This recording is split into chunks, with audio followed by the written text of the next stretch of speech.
세계 최고 권위의 나사 우주생존생물학수석연구원이 30년간의 연구 끝에 전 세계 학계를 발칵 뒤집어 놓았습니다. 한국인에 대한 그의 폭탄 선언에 국제학술대회장은 순식간에 패닉에 빠졌다고 하는데요. 인류의 운명이 달린 마지막 생존 경쟁 속에서 한국인들에게만 발견된 특별한 DNA의 비밀. 도대체 무슨 일이 일어난 걸까요? 충격적인 이야기 지금 시작합니다. 존스 홉킨스 대학교 강당에 섰을 때 제 심장은 마구 뛰고 있었습니다.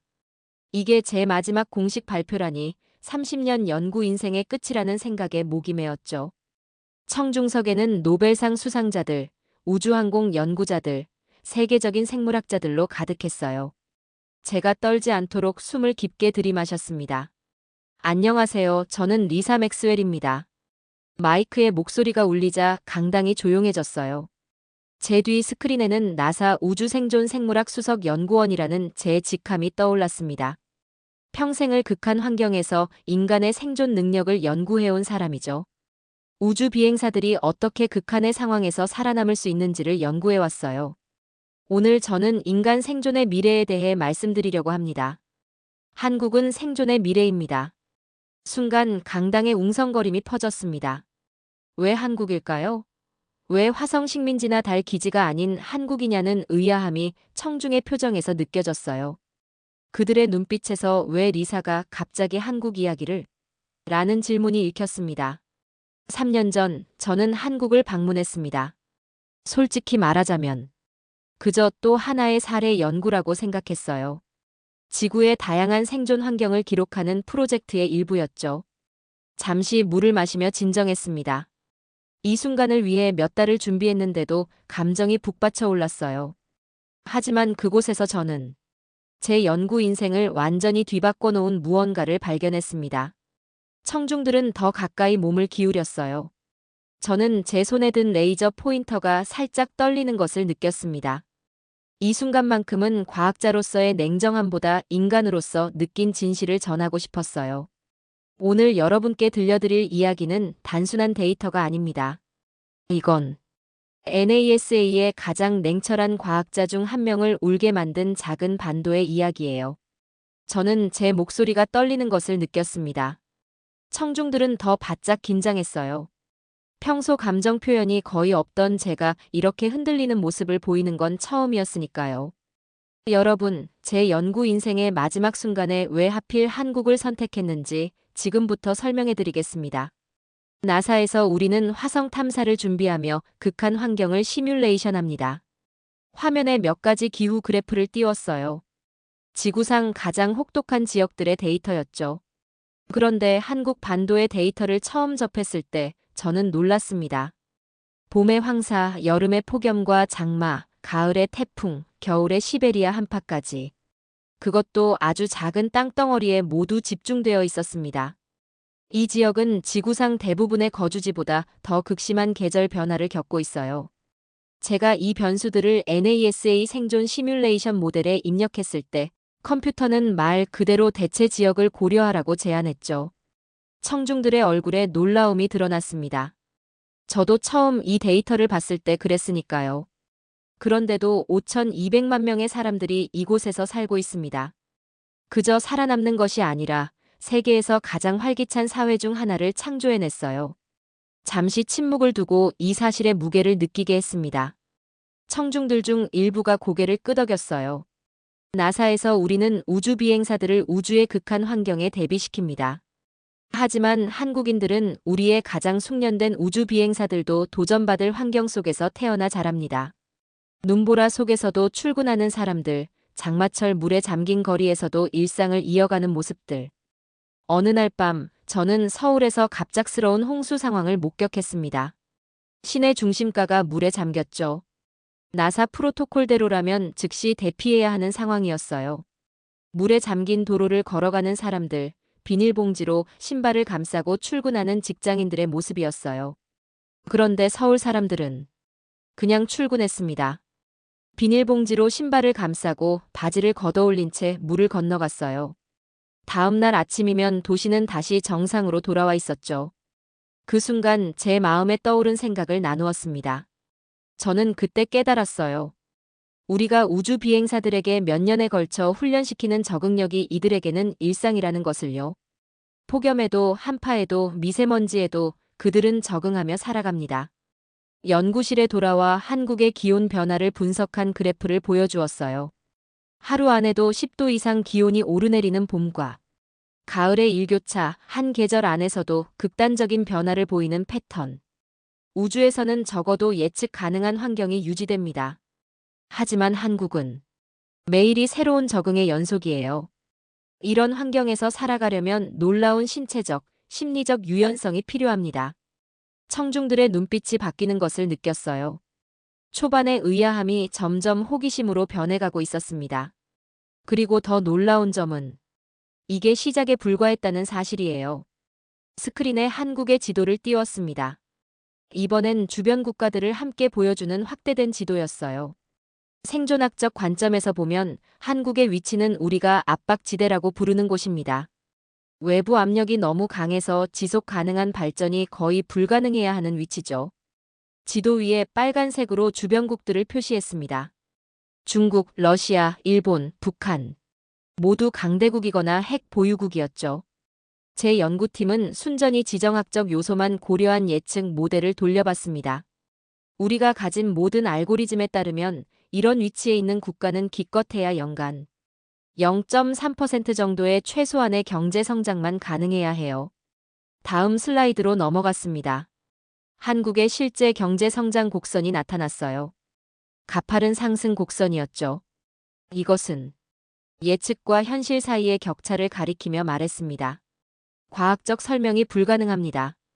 이건 마치 자기 체중의 2배를 짊어지고 마라톤을 뛰는 것과 같아요. 단순히 가능하지 않아야 하는 일이죠.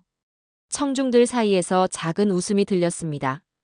그들도 이 모순의 놀라움을 느끼고 있었어요. 더 깊이 파고들기 위해 저는 현지 연구를 시작했습니다. 서울대학교의 경제학자들과 만났죠. 그들에게 물었습니다. 어떻게 이런 일이 가능했나요? 그 대화의 기록을 화면에 띄웠어요. 그들의 대답은 간단했습니다. 우리에겐 선택지가 없었어요. 잠시 그 말의 무게를 느끼게 했습니다. 저는 이 말의 의미를 이해하는데 시간이 걸렸어요. 그들에게 선택지가 없다는 것은 포기를 의미하지 않았습니다. 오히려 그 반대였죠. 그것은 우리는 반드시 성공해야 한다는 결의를 의미했어요. 역사적 사진들을 보여주었습니다. 한국 전쟁 후 폐허가 된 서울, 60년대 가난했던 시골 마을들, 그리고 오늘날의 발전된 도시 풍경. 불과 70년 만에 일어난 이 변화는 인류 역사상 전례가 없습니다. 제 연구팀은 이 성장률을 다른 나라들과 비교해봤어요. 영국이 같은 수준의 발전을 이루는데 250년이 걸렸고 미국은 150년, 일본은 100년이 걸렸어요. 한국은 단 70년 만에 해냈습니다. 청중들의 반응이 더욱 뜨거워지는 것을 느꼈어요.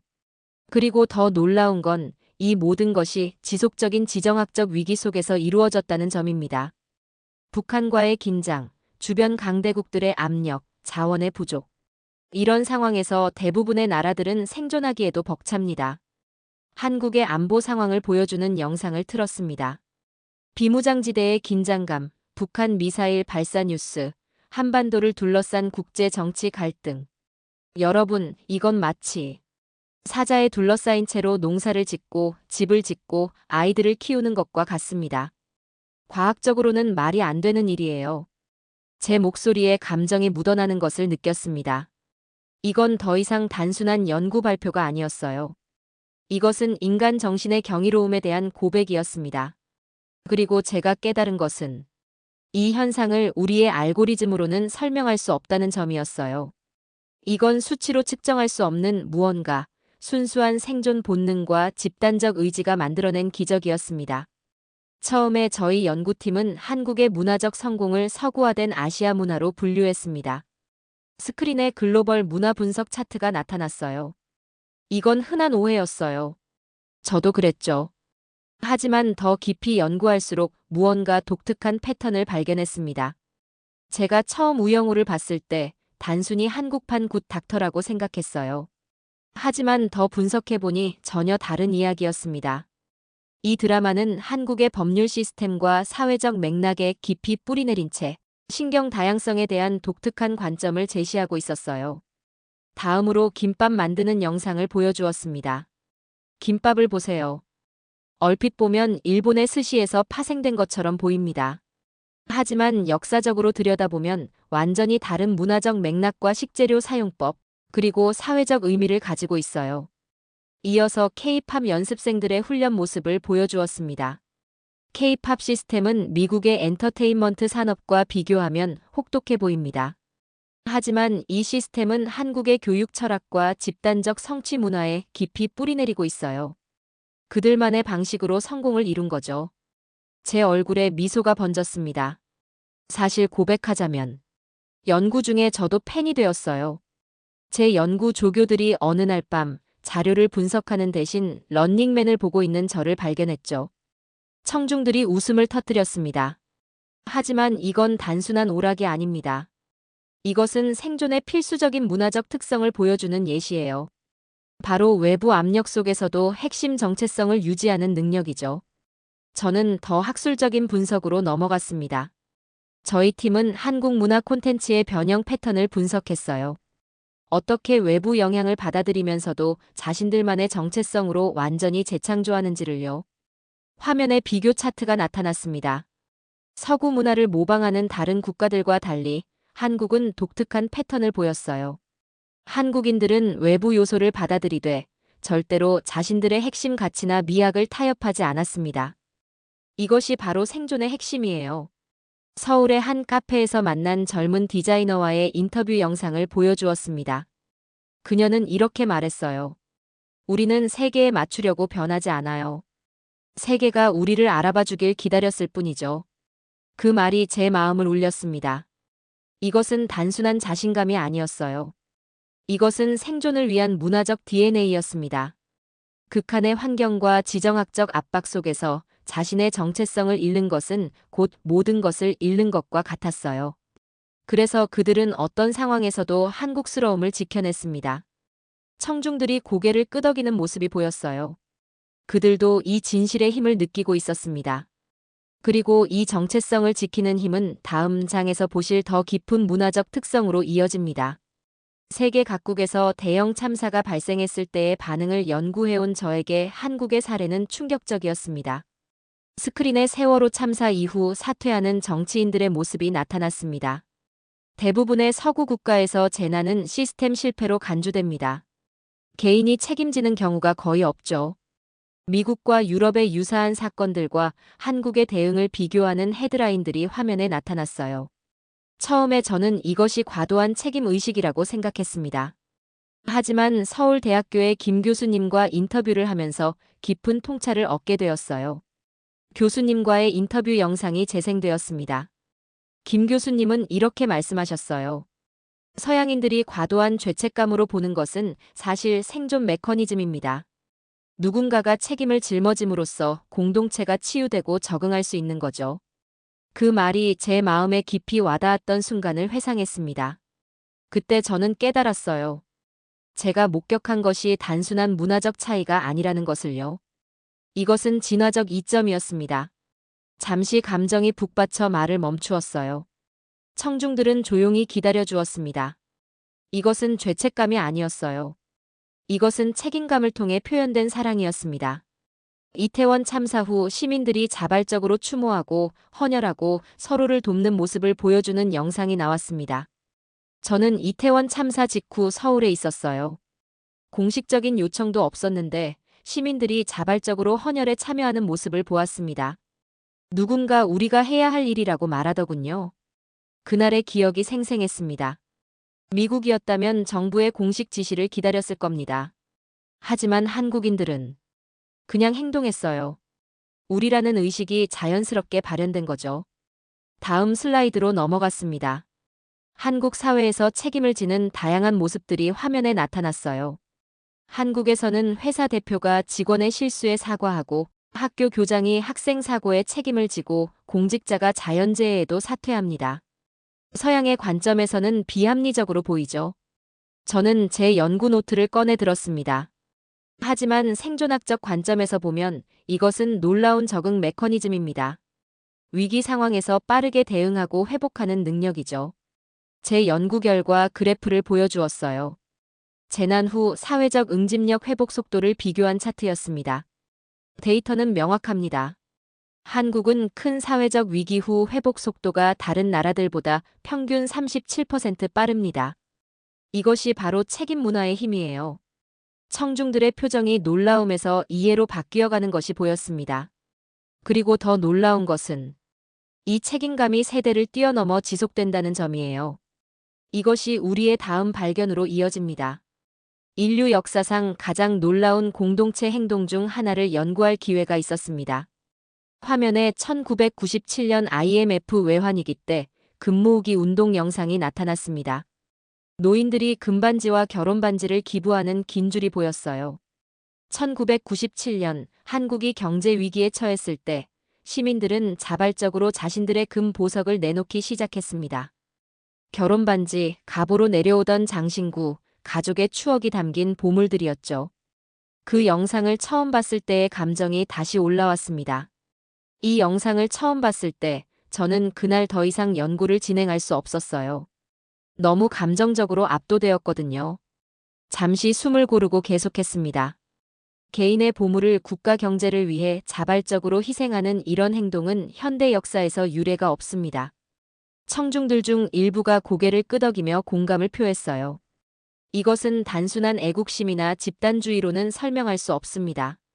이것은 생존을 위한 집단적 지혜였어요.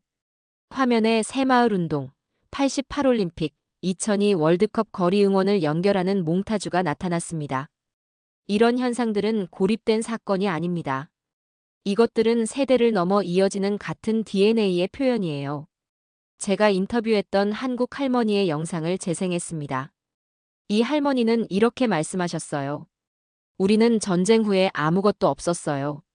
그저 우리의 손과 의지뿐이었죠. 하지만 여러분이 지금 보는 모든 것을 우리가 재건했습니다. 그 순간 제 목소리가 흔들렸습니다. 이 할머니는 일제강점기, 한국전쟁, 독재, 민주화까지 모두 겪으셨어요. 그런데도 그런 담담한 회복력으로 말씀하셨죠. 청중들도 그 감정에 동참하는 것이 느껴졌습니다. 이게 바로 제가 세대를 넘는 생존 DNA라고 부르는 것입니다. 위기를 극복한 경험이 유전자처럼 다음 세대로 전달되는 거죠. 연구 데이터를 보여주었습니다. 세대별 위기 대응 패턴을 분석한 그래프였어요. 놀랍게도 한국의 젊은 세대들도 조상들과 같은 패턴의 위기 대응력을 보여줍니다. 그들은 배우지 않았는데도 알고 있어요. 경험해보지 않았는데도 본능적으로 행동하죠. 2002년 월드컵 때의 거리 응원은 단순한 스포츠 행사가 아니었어요. 외환위기를 겪은 국가가 보여준 집단적 회복력의 표현이었습니다. 당시 거리에서 인터뷰했던 한 젊은이의 말을 인용했어요. 그는 이렇게 말했습니다. 우리가 하나로 뭉치면 무엇이든 할 수 있다는 걸 세계에 보여주고 싶었어요. 잠시 그 말의 의미를 되새기며 말했습니다. 이것은 단순한 응원이 아니었어요.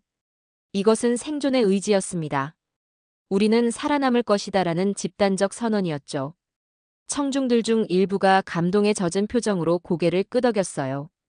그리고 이 생존 본능은 오늘날 한국이 마주한 어쩌면 가장 어려운 도전들 앞에서도 빛을 발하고 있습니다.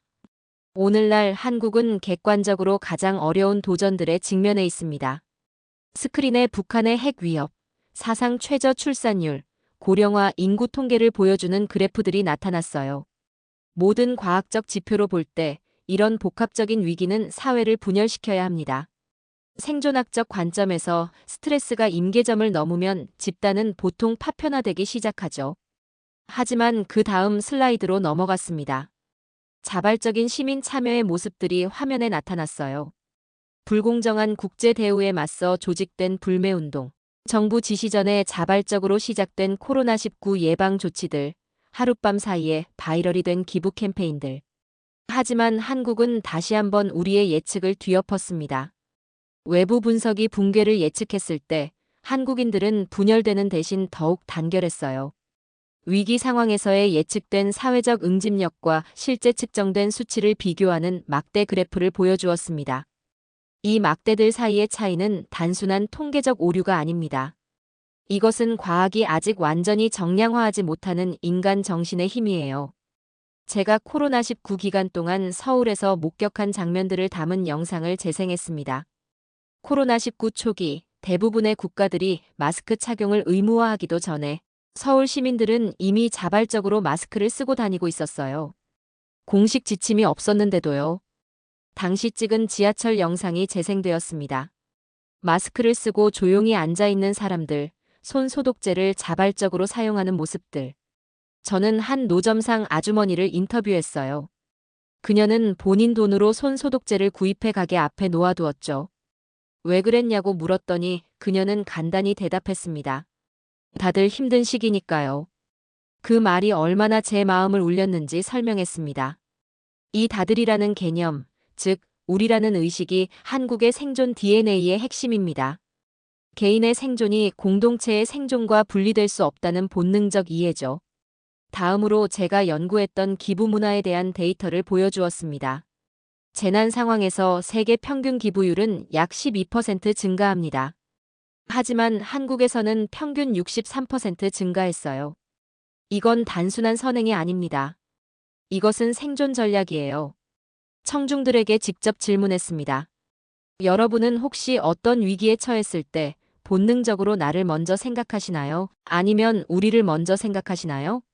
잠시 그들이 생각할 시간을 주었습니다. 대부분의 생물학적 본능은 나의 생존을 최우선으로 합니다. 하지만 한국인들에게서 저는 다른 패턴을 발견했어요. 그들의 본능적 반응은 우리의 생존이었습니다. 최근 지역 갈등 상황에서도 단결했던 사례를 보여주는 뉴스 클립을 재생했습니다. 이런 상황에서 우리 모델은 사회적 분열을 예측했습니다. 하지만 실제로는 위기가 깊어질수록 단결력도 강해졌어요.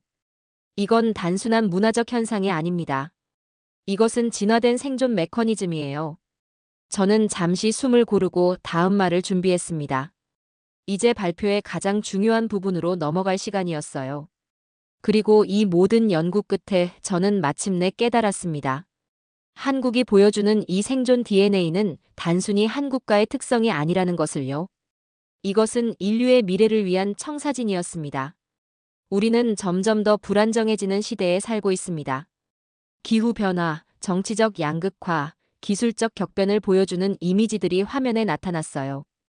이러한 도전들을 헤쳐나가는 데 필요한 능력은 단순히 기술적인 것만이 아닙니다. 그것은 인간적인 것이에요. 청중들은 이제 완전히 집중하고 있었습니다. 발표의 결론을 기다리는 긴장감이 역력했어요. 제 최종 연구 결론을 공유하기 전에 한 가지 고백을 하겠습니다. 저는 과학자로서 평생을 객관성과 중립성을 유지하려 노력했어요. 하지만 한국에서의 연구는 저를 변화시켰습니다. 잠시 감정을 다스리며 말을 이었습니다. 과학자로서가 아니라 한 인간으로서 말씀드립니다. 우리는 한국이 보여준 생존의 지혜에서 배울 것이 많습니다. 마지막 슬라이드로 넘어갔습니다.